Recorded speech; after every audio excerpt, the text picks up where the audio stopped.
દર્શક મિત્રો, આપ જોઈ રહ્યા છો CRP ન્યૂઝ। કવાંટ તાલુકાના તુરખેડામાં બનેલી ઘટનાને પગલે ચૈતર વસાવા પરિવારને સાંત્વના આપવા પહોંચ્યા હતા।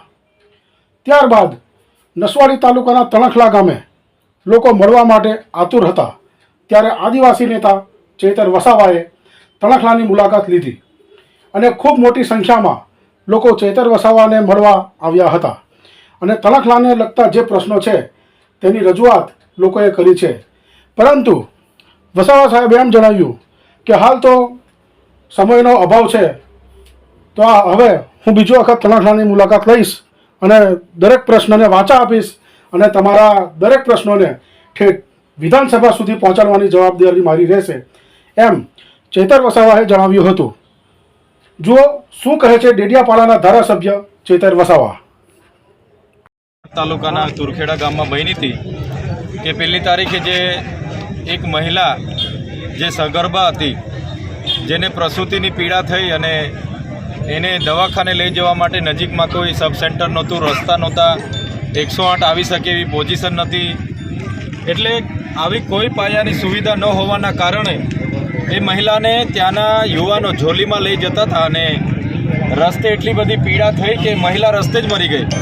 દૂરથી જવાનું હતું, રસ્તો ન હોવાના કારણે, અને એક નાની બાળકીને જન્મ આપ્યો। એ બાળકી પણ આજે 6 દિવસની છે, બકરીનું દૂધ પીને એને જીવડાવવામાં આવે છે। ત્યારે આવા દુઃખદ સમાચાર અમને મળ્યા એટલે અમે બધા સવારના ત્યાં મુલાકાતે ગયા હતા।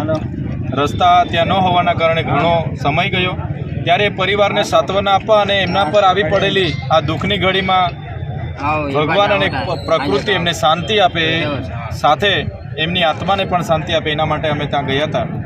હવે રસ્તે આવતા તમારે બધાને મળવાની તમારી અપેક્ષા હતી, તો ચોક્કસ અમે મળ્યા છે અને આવનારા દિવસોમાં સમસ્યાઓ તો બધી ઘણી છે। આજે તમે મને આટલા આતુરતાથી એટલા માટે રાહ જુઓ છો કે અમે બોલીએ છીએ, કામ કરીએ છીએ તો લોકો બધા ઓળખે છે। એ તો ગુજરાતમાં તો 182 ધારાસભ્ય છે, પણ બધા આજે ટિકિટ કરીને કોઈ બોલતા નથી। આજે બધા પાર્ટી કરીને લડાય છે, ત્યારે આવનારા દિવસોમાં એ આદિવાસી સમાજ હોય, મુસ્લિમ સમાજ હોય, દલિત સમાજ હોય, રાજપૂત સમાજ હોય કે પટેલ સમાજ હોય, ખેડૂત હોય, મહિલા હોય કે યુવાન હોય, બધા માટે આપણે આગળ લડવાનું છે।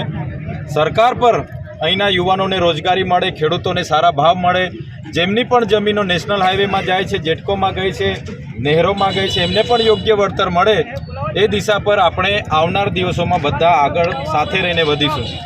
એટલા માટે આજે તો અહીંયા રોડ પર ઊભા છે, કોઈ અવ્યવસ્થા થાય, ટ્રાફિક થાય, એટલા માટે વધારે વાત નથી કરતા। અમે પણ સવારના ગામડાઓમાં જ હતા, પણ ટૂંક સમયમાં કદાચ 15 દિવસ કે મહિનામાં આપણે તણખલા ખાતે સાંજના સમયે બધા કામકાજેથી તમે આવશો, સાંજના સમયે સારો